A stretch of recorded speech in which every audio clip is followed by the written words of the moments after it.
Theater.js is a JavaScript animation library that allows us to create cinematic experiences with Three.js and React Fiber. Its main feature compared to other animation libraries that we have used so far is that it provides a studio UI, which allows us to create and edit animations visually. With Theater.js, we can animate absolutely everything, colors, position, any object or properties in our project, and use the sequencer like you will do with video editing softwares. For this lesson, we will create a website for an imaginary medieval town. We'll be using the medieval fantasy book found on Sketchfab. Don't forget to credit the author. The starter pack also includes the UI that we can't see yet, but it's using Tailwind CSS with Framer Motion. Let's see how to add Theater.js to our project. Jump to Theater.js documentation, go to the Getting Started with React Fiber, and installing dependencies. We already have React Fiber. We need all those libraries here in our project, yarn add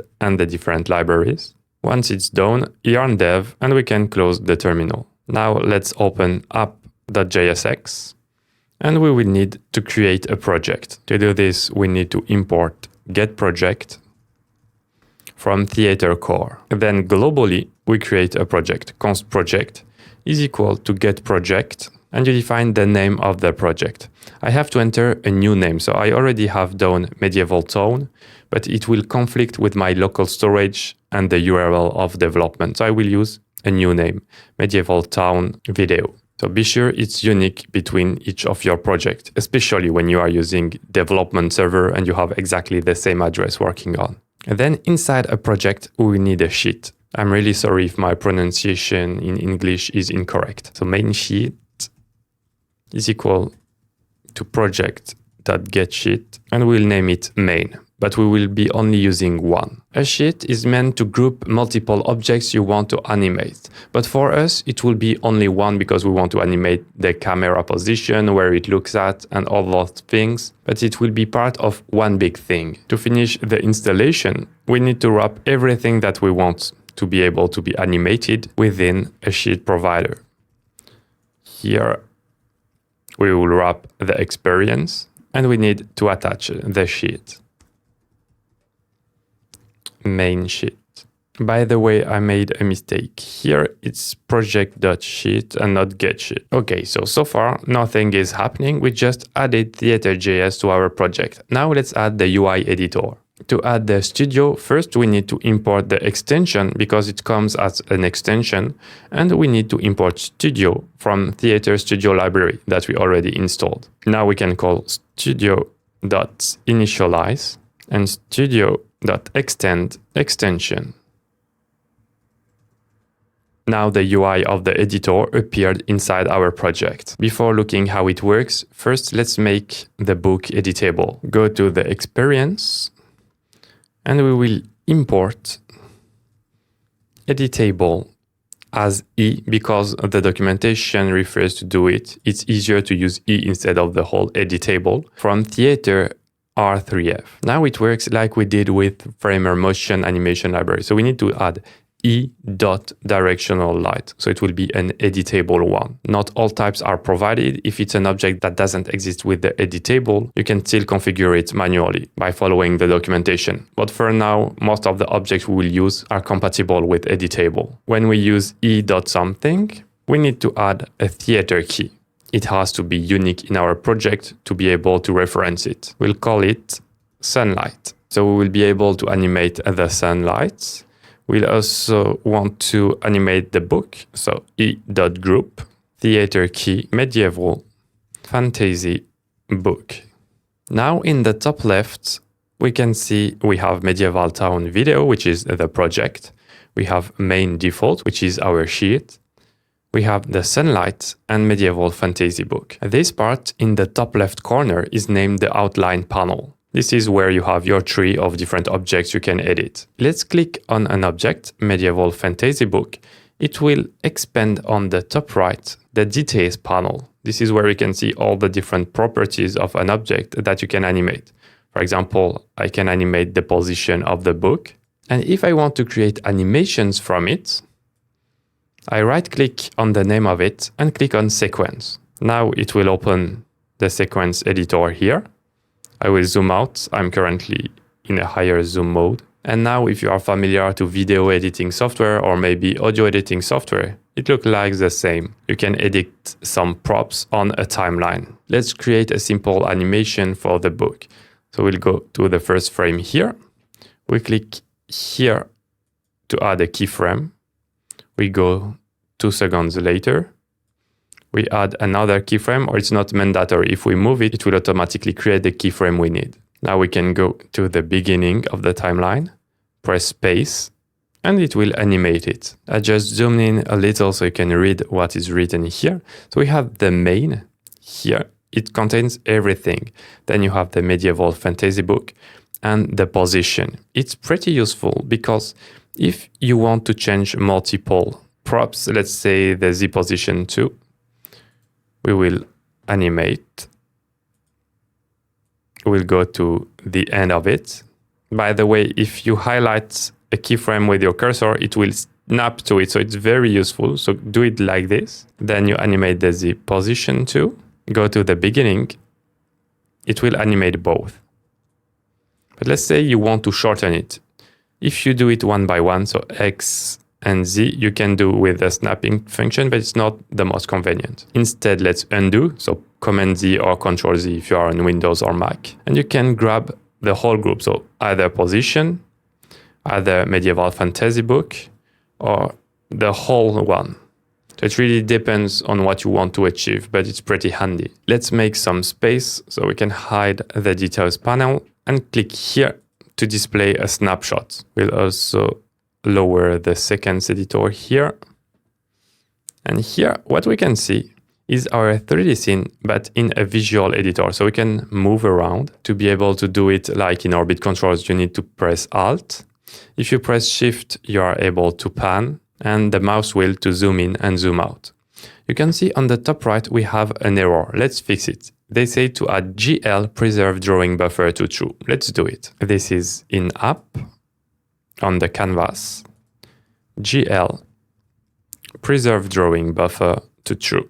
Now in the top right corner, we can see the preview of our scene rendered normally, like we do in the background. But because our scene is hidden by the snapshot menu, it's pretty handy to have it here too. With the snapshot editor, you can also move the object. So now I click on the book because it is editable. We can move it directly here. Instead of changing the props in the details panel, we can do it directly here and position it the way we want. We also have the sunlight. So here it is. We have Gizmo to help us visualize it while they don't exist in the real 3D scene. So now I can adjust the light.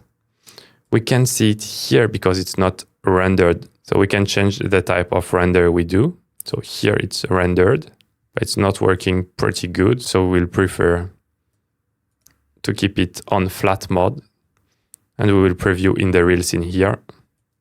And now if we animate, you can see we can create a nice sun effect. Okay, so far we have covered the very essentials on how to install and use Theatre.js Studio.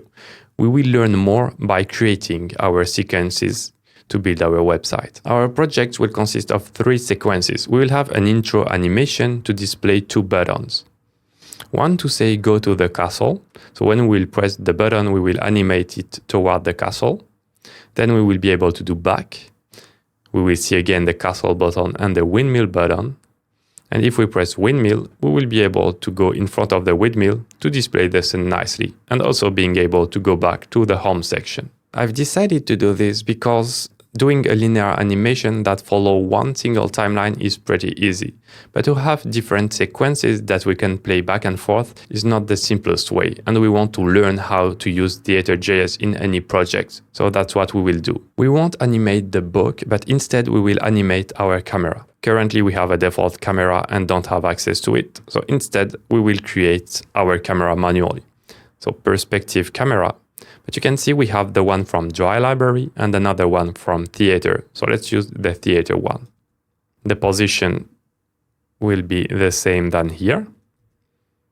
Just because it's a prop, it's not the exact same syntax. And the field of view 30 and near 1 to copy the exact same. Don't forget to add make default to make it the camera of our scene. And the Theatre key We'll simply name it camera. We want to animate the position of our camera, but also where the camera is looking at. To do this, we will create a mesh.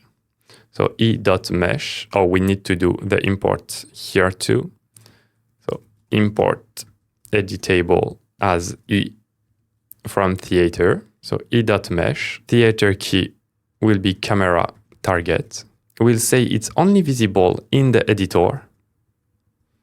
That way, the mesh will only be visible in our snapshot, but not in our real scene. It will contain an octahedron geometry with the arc of 0.1 and 0, and a mesh Phong material, so it's a simple material with a yellow color, just to be visible inside the editor. And we need to tell our camera to look at that mesh, so we need a reference to it. Ref is equal to camera target ref. The target of the camera, so it's with look at, will be equal to camera target ref, and we need to define our reference. So const camera target ref is equal to use ref. Okay, now we have camera and camera target here. Let's open the snapshot editor. Let's select the camera. We have all those nice gizmos to help us position it correctly. We can move them. We can click here to expand the preview view. Can move it. You can see it's always looking at like the center. But if we take the camera target, let's zoom in a bit. You can see it's the shape we defined. And now when we decide to move it, it's moving where the camera is looking at. And this shape here is not visible in our 3D scene. It's just a helper to create the animations. Perfect, so we have everything we need to create our different transitions. First, let's do some cleaning. We don't want to animate the book. So instead, we'll go to the details panel, go to the book. It's on the name of the props, make all static. It will cancel all the editing. We can reset everything to 0. And let's make our camera and camera target editable. You can see we can animate other properties, but we won't. We just want to animate the position. So right click on it, sequence all. So it will automatically add the X, Y, and Z inside our timeline editor. We can create our first time frames. Go to camera target. We do the same. For now, we'll set 0, 0, 0, but we'll animate it just after. Right click, sequence all. Create the time frames. And we are ready to create our transitions. Let's reduce a bit the timeline editor so we have more space to create our transition. Let's make it bigger here. Okay. Okay, now let's create our first transition. We'll start from the camera. The starting position.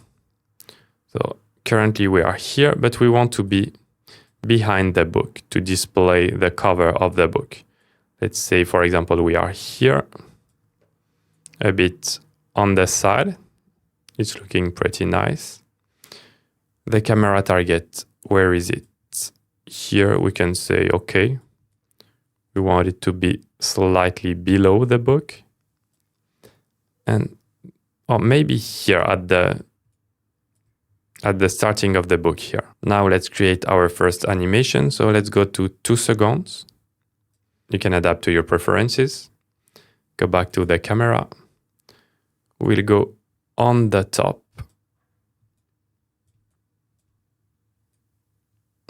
Okay, maybe on the side. And the camera target, we want it to look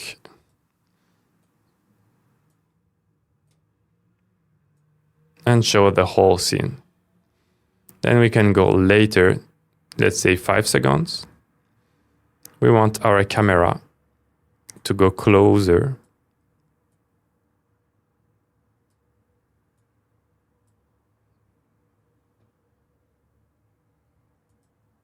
And our camera target, let's go in front of it and display the whole scene, but maybe we can adjust our camera. Okay, maybe a bit higher. the camera target a bit lower. And that should be nice for the first one, or maybe slightly on the right. Okay, this looks nice. Let's try it to see what it looks like. So here, we can preview it here. We have the nice one, and it's slightly going toward the book. So this is the first transition when we will want to be able to go from the starting point of our experience when we open the website, and then we will land here when we will display the castle and windmill button. Then we want to do from this position to the castle. So what we will do is going, for example, to 6 seconds. And because we are not able to create multiple sequences within a single sheet with Theater.js yet, it's written in the documentation that it might come later, we will do a quick workaround. We will duplicate the last frame of our home section and use it as the starting point for our castle animation. To do it easily, we will hit Shift, select the main one, so the top one, so we are sure we have everything. Right-click, copy. We go with our playhead to the 6 second. Now right-click and pass keyframes. If at some point you want to modify it, it will be pretty easy. You just have to copy-paste it again. Now let's create our second transition for the castle. Let's expand it. Let's go, for example, to 12 seconds, 16, and it will be our final position. But we could do one by one, but let's do the final one first. We take our camera. We want it to be in front of the castle. For example, here. We want to look at the castle. Here, let's make it look at the door. And adjust the camera position.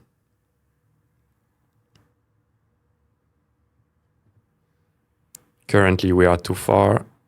Let's go here, here, a bit lower. And we have a nice view of the castle. So this is the final position. But so far, the transition is not the best. It's going through the house, through the trees. It's not perfect. What we can do is go in between, maybe here at 8.24, and adjust our camera at that position. So let's say we want to go a bit above. We will show the tower. So here we have the target. We'll make it look at the different towers. Maybe we'll reduce where our camera is. Slightly below. Okay. And let's try it.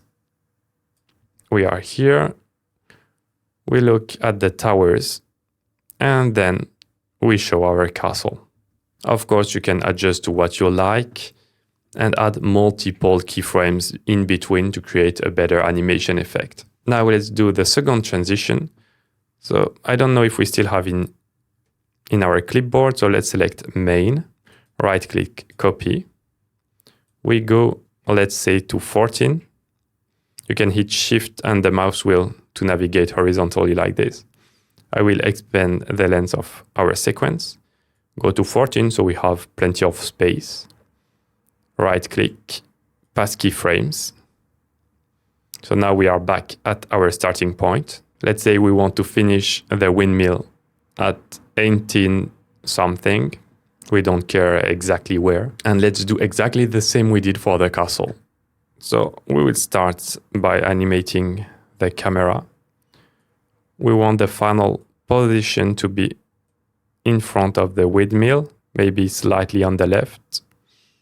We need to animate slightly both at the same time to know what it looks like and fine-tune the positions.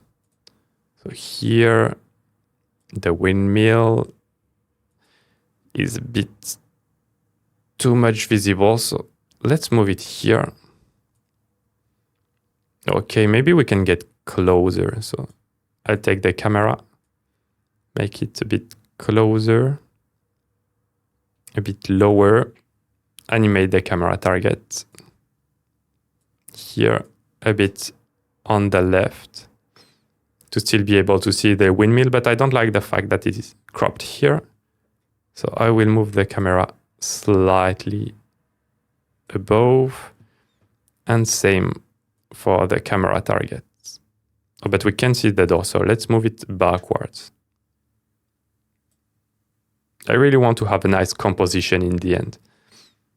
Camera target here and slightly here.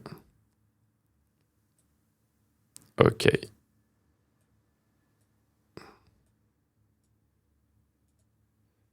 Sorry, I'm a perfectionist. So, okay, it looks pretty nice. Now we have this. Let's try it. It's a bit too direct. It's looking good actually, but let's add another transition in between. So we go here, let's say half past through, or maybe closer to the beginning. We'll have that nice movement. We'll put our camera on top of the windmill. I don't know if I'm well positioned. No. Let's go here. The camera target. We can display nice parts of the scene. You really feel like a movie director doing this. It's very nice. We show the windmill from here and then to the right position. Okay, so let's try it. It's going on top and then animate to the final position. By default, the transitions are smooth and they are following an easing curve, but you can adjust all those curves. If you click on the timeline here, you can select different functions of animation. Let's say cubic in. So for this one, you can see it's accelerating a lot and then it's doing the other one, but I don't like the effect. So I will be using a quad in, quad out. And it's better. So now we have our transitions ready. Let's play them with our code. Inside our app, we will create an object named transitions. It will contain the name of the section we want to play, and it will be an array of 2 keyframes. So the first one is 0, and then it's 5. It's the keyframe of the end of this transition. Then we have castle. Let's look where it is. For the castle, we are at 6 exactly. And where does it end? It's at 12:16. So you can see it's 12 seconds and 16 frames. But if you go until 13, you can see it's 30 frames per second. Okay, to do it easily, the starting point is 6 seconds and the end is 12 plus 16 frame.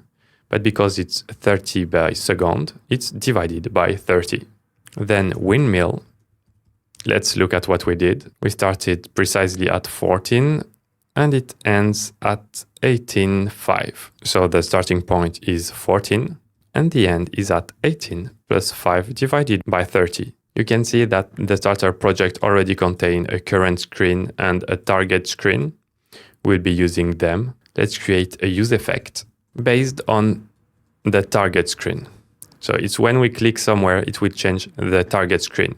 The current screen, it's us that will define it when we finish our transition. To be able to play our transition programmatically using Creator.js, we use project.ready.then, and inside we can code our logic. So if current screen is equal to target screen, we do nothing.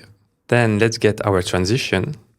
It will be equal to transitions of target screen. If we don't find a transition, if the naming is incorrect, we'll return. Then we do main sheet dot sequence dot play, and we have some parameters we can define. So the range, it will be transition. So remember, the range, it's where it starts and where it ends. Let's reload our scene. When it's loading, it's playing our home animation.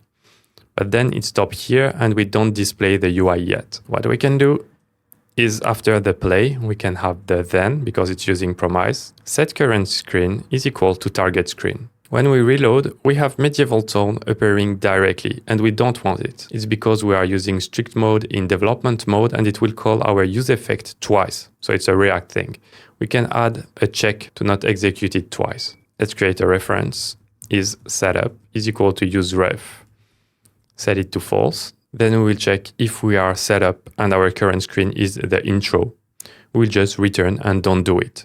And then we assign is setup to true if we did it once. Now let's reload. We don't have medieval tone yet.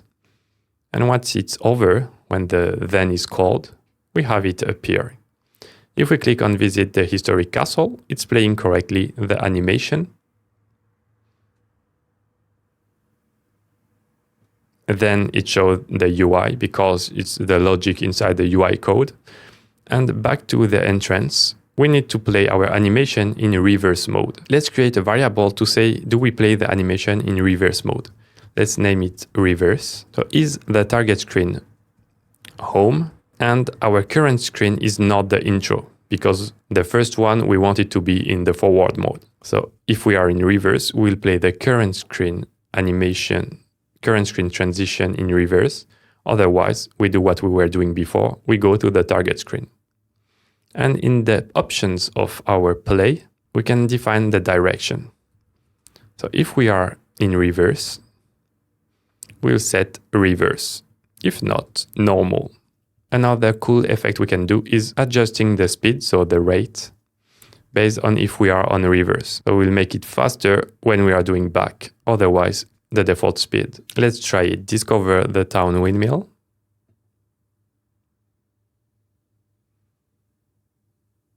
And back to the entrance. Now it's nicely playing the same transition, but in the opposite order. Now, if you want to create cool effects, you can animate the sunlight, you can animate the fog and its color. But what we will do is animate the autofocus parameter. Let's add post-processing effects. Yarn add at React 3 post-processing. Yarn dev and hide the terminal.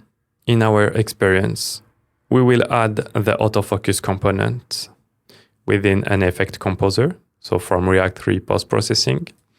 Same for autofocus. You can see we define the debug parameter to visually see where the point of focus is down. Now, if we reload, you can see that green dot here is the point of focus.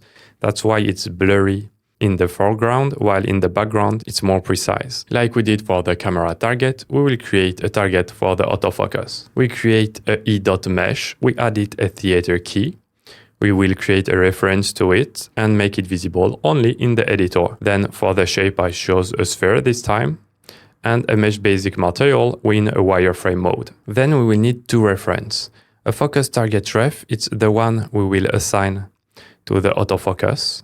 So target is equal to focus target ref dot current. And our focus target visualizer ref that we assign to our mesh. It's because it can be defined later, so we need to have it at the very beginning. That's why we set it with a vector 3 with 0, 0 at the very beginning. And because we want the focus target ref to have the same value than the visualizer ref, we will be using useFrame to copy its position.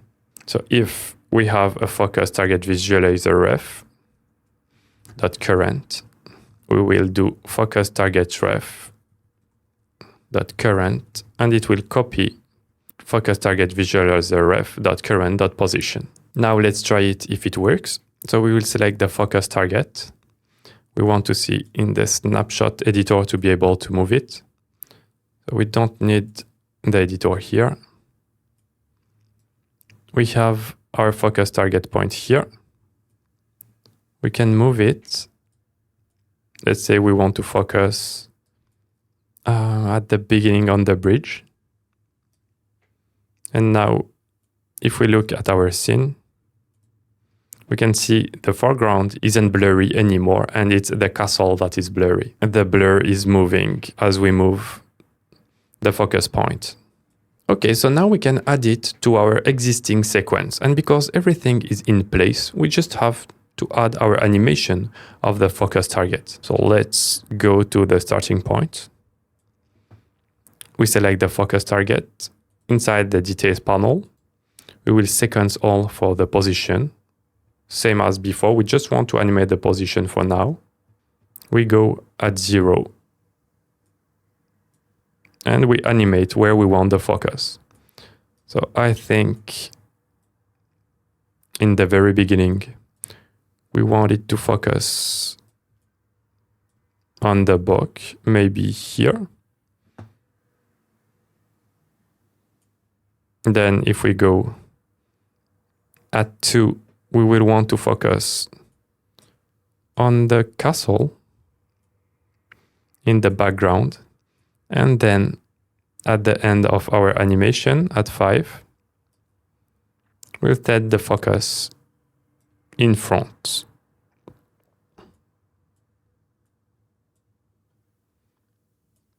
Let's see what it looks like.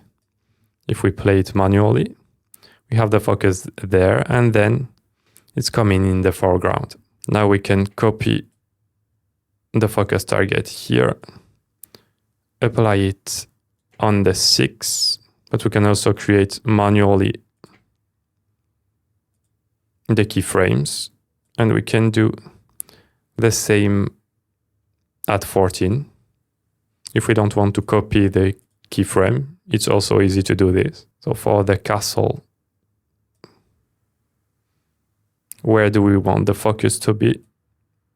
Let's put it on the door of the castle. Here we can see where the focus is made. It helps us a bit, because if we put it here, it's all blurry. And now the castle looks nice, while the trees in the foreground are a bit blurry. It's creating a nice effect. We can go to our transition here, set the focus to the towers.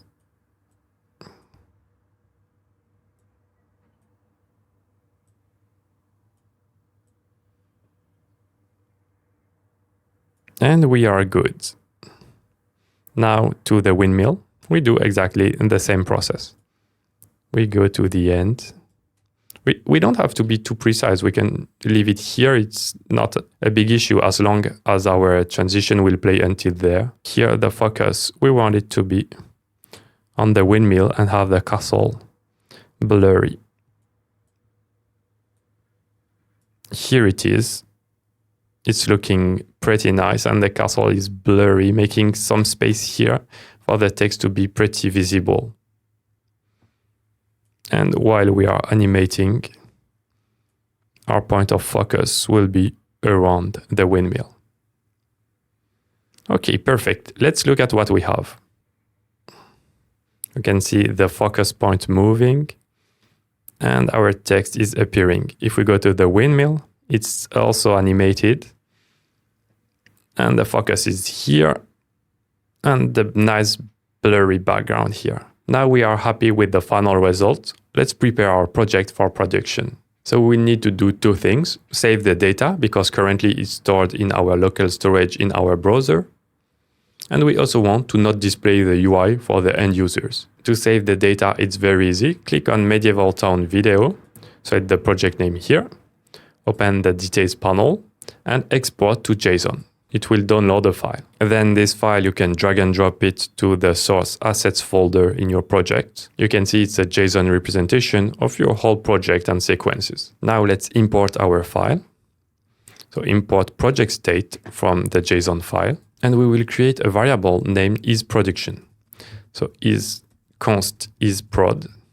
It will be equal to import.meta.env.mode is equal to production. This is the way with Vite to know if we are in production. If you are not using Vite for your project, you can use environment variables and node-env. Now we need to adjust our code here to when we are in production. So get project, it can take a second parameter. So are we in prod? If it's the case, we will use an object for the settings. We'll be using state is equal to project state. So it will load from our JSON file. If it's not the case, we will return undefined like we were doing before. Then we want to show the UI only if we are in development. So if we are not in production, then we initialize Studio UI. And last thing, in our experience on the autofocus, we had the debug property. We don't want to show it in production. So we can use isprod because we exported it. If it's the case, we set it to undefined. Otherwise, we keep what we did before. Now in development mode, it's still exactly the same. To test our project in production, we do yarn build. It's building it for production. And once it's done, yarn preview. Now our project in production, we don't have the UI anymore, any debug, and we have a neat and nice experience. We can click on visit the history castle. We have the nice animation. The UI is displaying back to the entrance, and our project is ready to be deployed online. Together, we have seen the essentials and how to create projects with Theater.js, but I recommend you to have a look at the documentation for all the aspects we haven't covered together. But keep in mind that you will need to practice to get used to the editor and to what you can achieve with it. The more you will build with it, the more you will feel confident.